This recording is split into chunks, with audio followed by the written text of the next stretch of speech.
Champaran IAS online class में आप सभी लोग का स्वागत है। हम लोग लगातार एंथ्रोपोलॉजी ऑनलाइन क्लास में मूवीशाला ऐप के माध्यम से पढ़ रहे हैं। मैं प्रकाश कुमार आज फिर उपस्थित हूं एंथ्रोपोलॉजी का ऑनलाइन क्लास लेके, और आज जो है हम लोग मानव विज्ञान का विषय, क्षेत्र और विस्तार पढ़ेंगे। इसके पहले हम लोग अर्थ इसका पढ़ चुके हैं, अर्थ और परिभाषा जो पढ़े थे।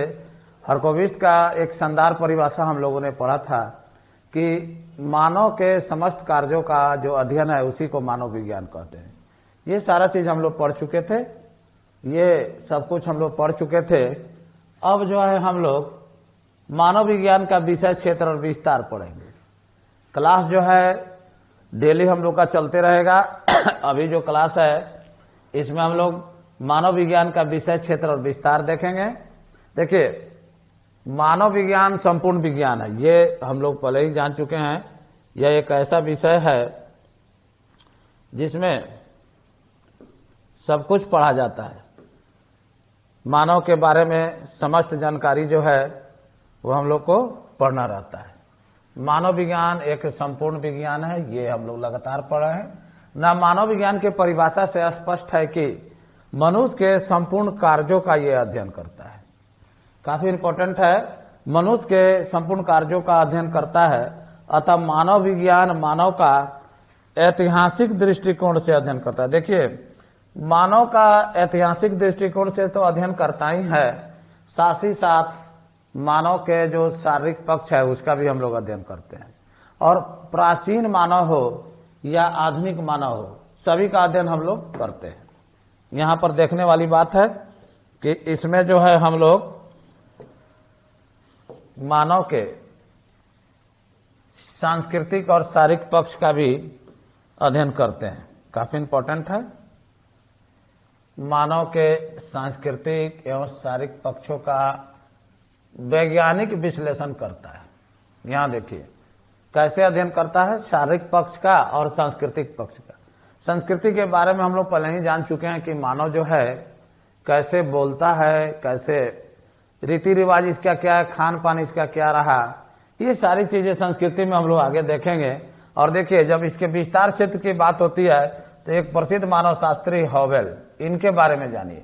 हॉवेल कहते हैं, हॉवेल के अनुसार मानव शास्त्र की सर्वप्रथम विशेषता यह है कि यह प्राकृतिक विज्ञान के रूप में एक साथ शारीरिक एवं सामाजिक पक्षों का अध्ययन करता है। ये काफी इंपॉर्टेंट है, यहां देखिए।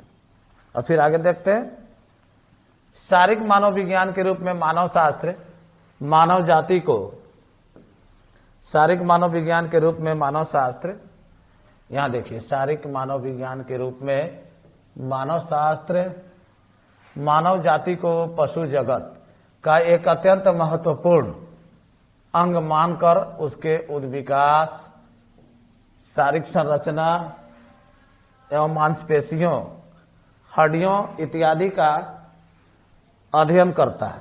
हड्डियों, मांसपेशियों इत्यादि का अध्ययन करता है। देखिए, शारीरिक मानव विज्ञान, हम लोग जानते हैं कि एंथ्रोपोलॉजी में मानव का अध्ययन करना है, तो इसमें शारीरिक मानव विज्ञान के साथ साथ सांस्कृतिक मानव विज्ञान यानी मनुष्य के सभी पक्षों का अध्ययन किया जाता है। देखिए, अन्य प्राणियों से मनुष्य के शारीरिक संरचना के आधार पर समानता एवं विभिन्नता का अध्ययन किया जाता है। ये काफी इंपॉर्टेंट है, इसमें और देखते हैं हम लोग। साथ ही मानव प्रजाति के अंतर्गत भिन्नता, समानता तथा आनुवांशिकता, इन सब का अध्ययन करते हैं। पर्यावरण का शारीरिक लक्षणों पर जो प्रभाव है इसका भी हम लोग अध्ययन करते हैं। देखिए, पर्यावरण का जो प्रभाव है, वातावरण का हमारे शारीरिक लक्षणों पर क्या प्रभाव है, इसका हम लोग अध्ययन करते हैं। यह सब इसका विषय वस्तु है। देखिए, अगर कोई व्यक्ति विषुवत रेखा के पास रहता है, कोई भी मानव हो जैसे निग्रो, तो उसका शरीर जो है काला हो जाता है, नाक चिपटा होता है। अगर कोई मानव ठंडे मुल्कों में, यूरोप में रहता है, ध्रुवीय प्रदेशों में रहता है, तो रंग उसका त्वचा जो है गोरा हो जाता है। तो वातावरण का प्रभाव जो है मानव शरीर पर पड़ा है उसका भी अध्ययन इसमें हम लोग करते हैं। इस तरह से मानव विज्ञान का जो विषय वस्तु विस्तार क्षेत्र है, किस तरह से उद्विकास हुआ, मानव का किस तरह से उद्विकास हुआ, मनुष्य का, यह प्राइमेट से कैसे संबंधित है। हम लोग प्राइमेट में आते हैं। एनिमल किंगडम जब हम लोग पढ़ेंगे तो प्राइमेट, ऑर्डर प्राइमेट में मानव आता है।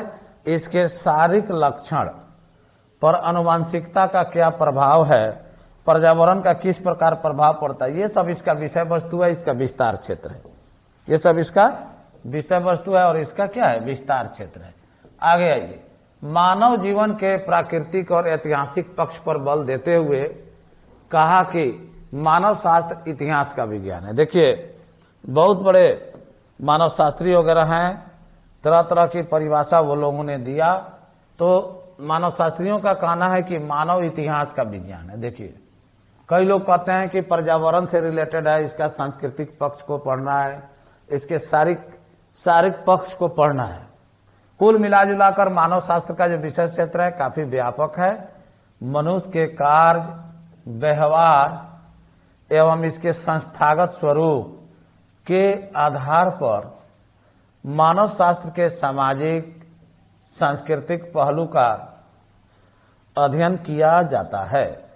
इसके अंतर्गत मुख्य रूप से समाज, परिवार, विवाह, राज्य, सरकार, विधि व्यवस्था इत्यादि का अध्ययन किया जाता है।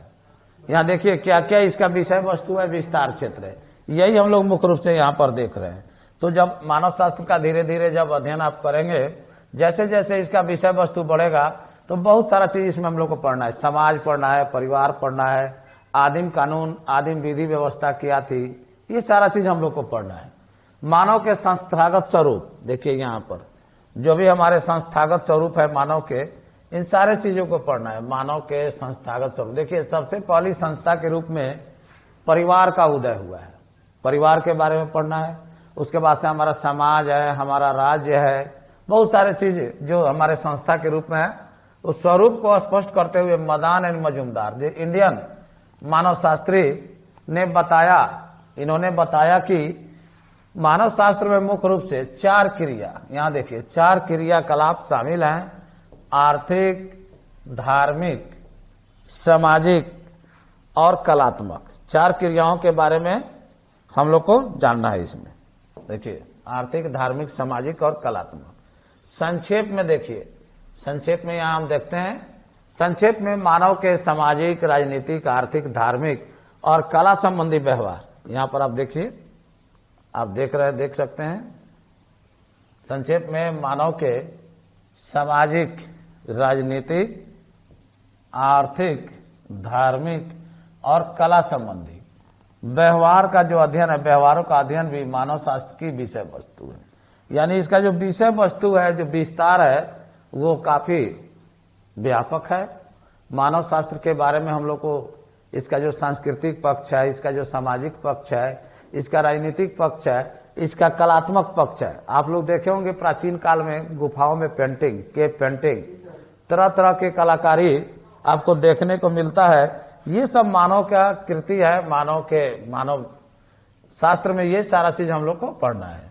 आगे और देखते हैं कि इसका विषय वस्तु, विस्तार क्षेत्र और क्या क्या हो सकता है, इसको हम लोग देखते हैं। देखिए, कई मानव शास्त्रियों ने, विभिन्न प्रकार के मानव शास्त्रियों ने मानव शास्त्र को एक विज्ञान के रूप में अर्थपूर्ण बताया। अब देखिए, धीरे धीरे इतिहास से अब आगे बढ़ते हैं हम लोग, तो मानव शास्त्रियों ने इसको एक विज्ञान बताया।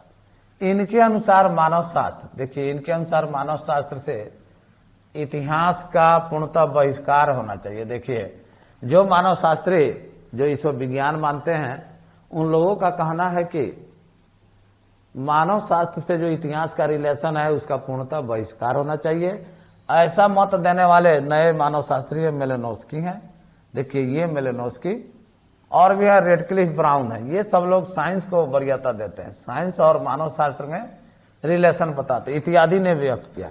इन लोगों का कहना है कि जो मानव शास्त्र को इतिहास से जो लोग जोड़ते हैं, उनकी जो विचारधारा है वो गलत है। मानव शास्त्र को पूर्णतः ये लोग विज्ञान मानते हैं, विज्ञान से इसको जोड़ते हैं। तो अब देखिए, अब आगे हम लोग देखते हैं।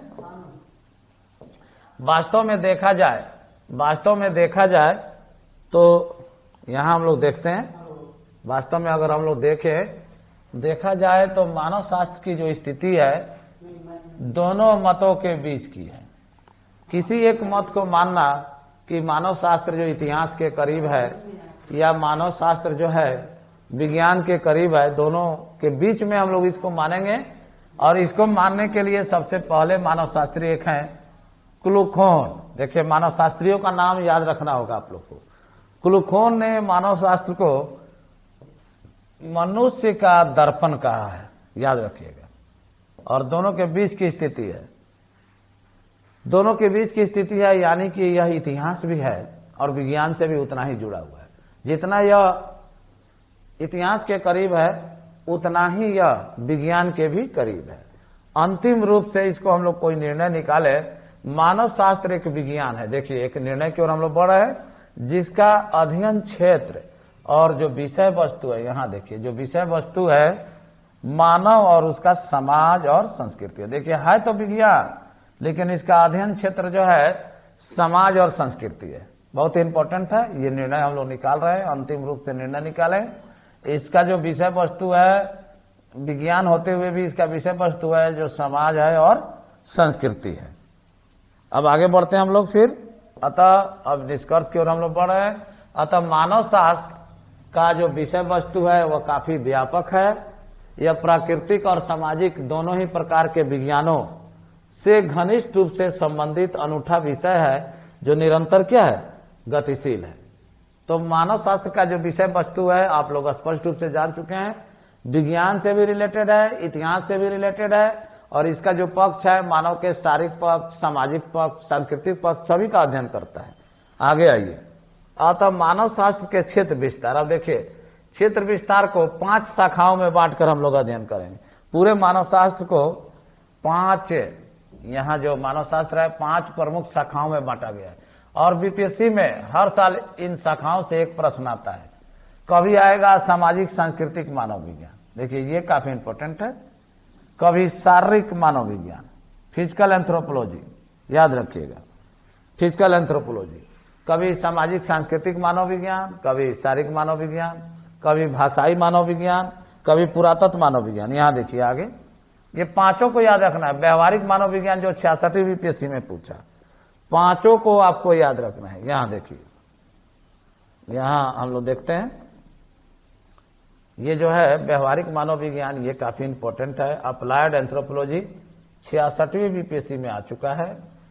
भाषाई मानव विज्ञान भी हाल ही में पूछा, पुरातत्व मानव विज्ञान भी हाल ही में पूछा। तो 5 ब्रांच जो है आपको बहुत ही अच्छी तरह से तैयारी करना है। मानव शास्त्र का परिभाषा और अर्थ, मानव शास्त्र का क्षेत्र विस्तार और मानव शास्त्र की शाखाएं, 5 शाखाओं, इन सभी को अच्छे से हम लोग अध्ययन करेंगे तो एक प्रश्न जो है हम लोग का निश्चित रूप से कवर हो जाएगा। एक प्रश्न आपका कवर हो जाएगा। अब बढ़ते हैं आगे।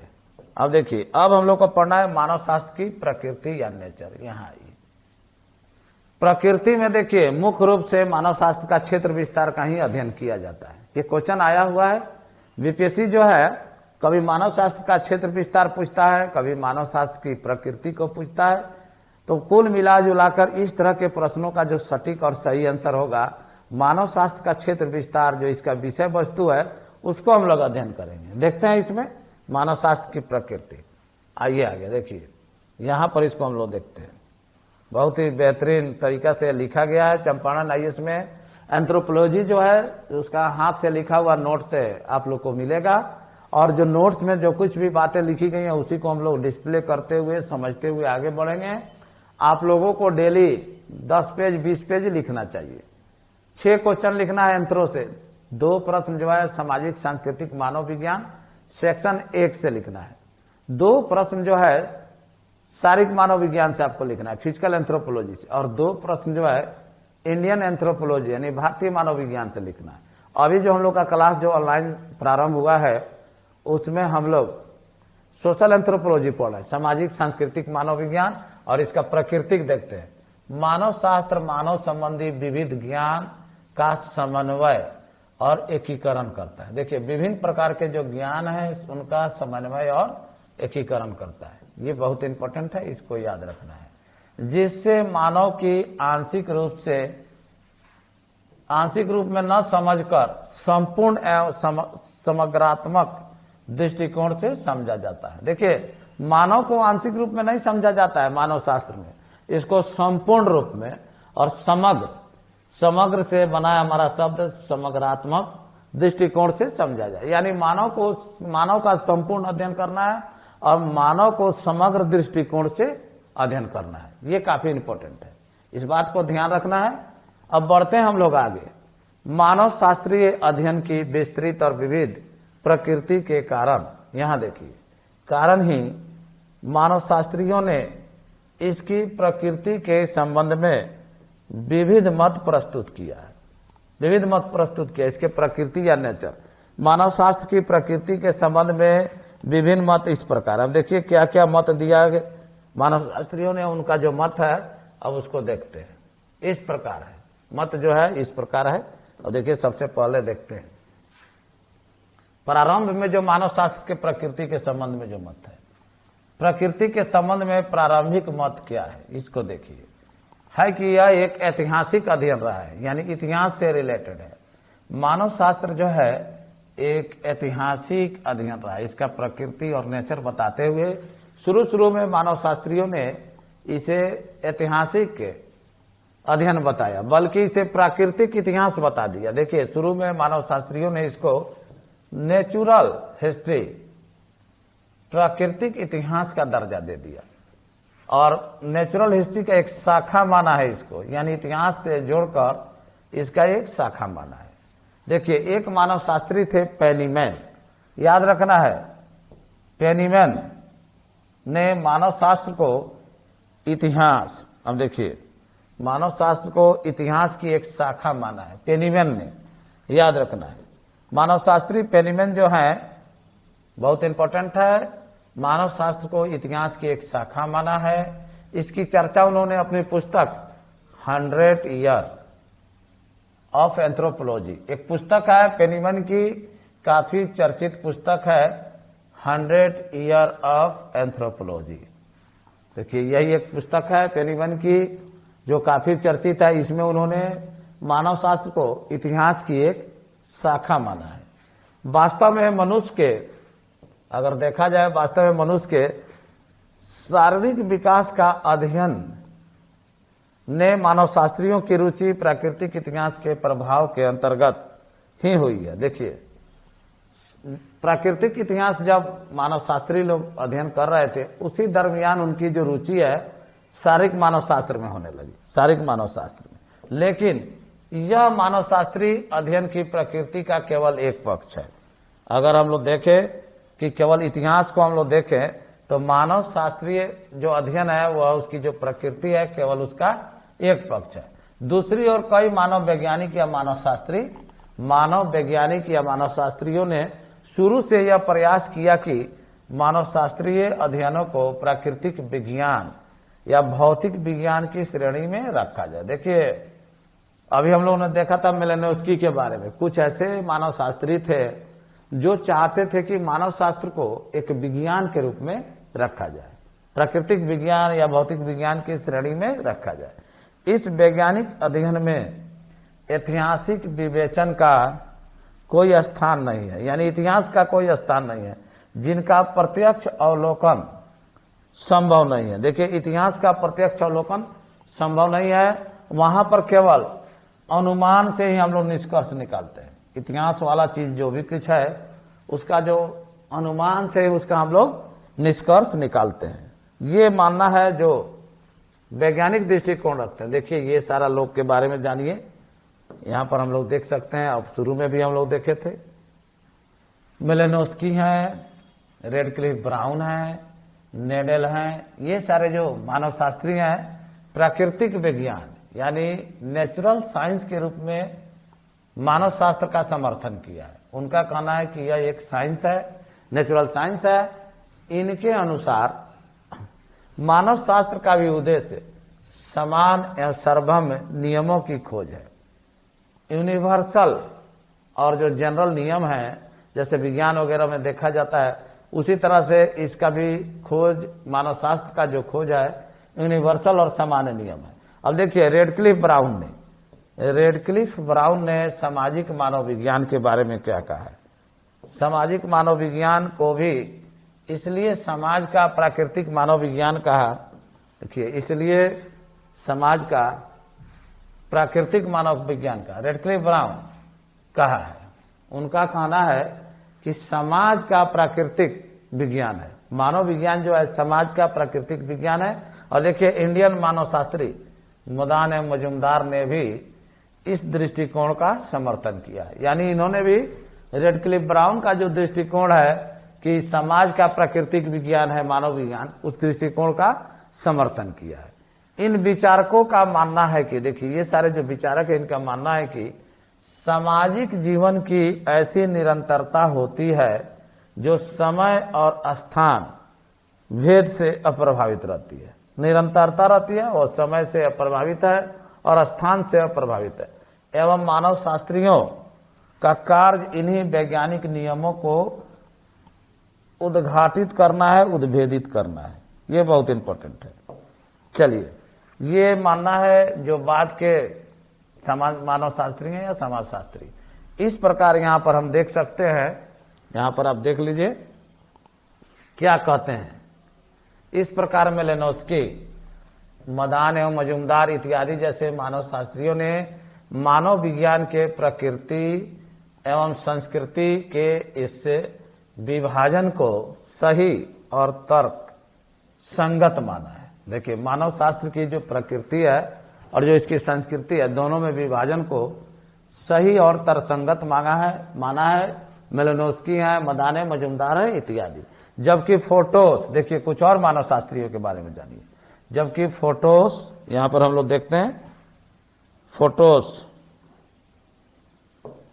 फोटोस जैसे मानव शास्त्री ने इस विचार को अस्वीकृत कर दिया। उन्होंने इसको अस्वीकृत कर दिया। फोटोस जैसे मानव शास्त्रियों ने इसको अस्वीकृत किया है।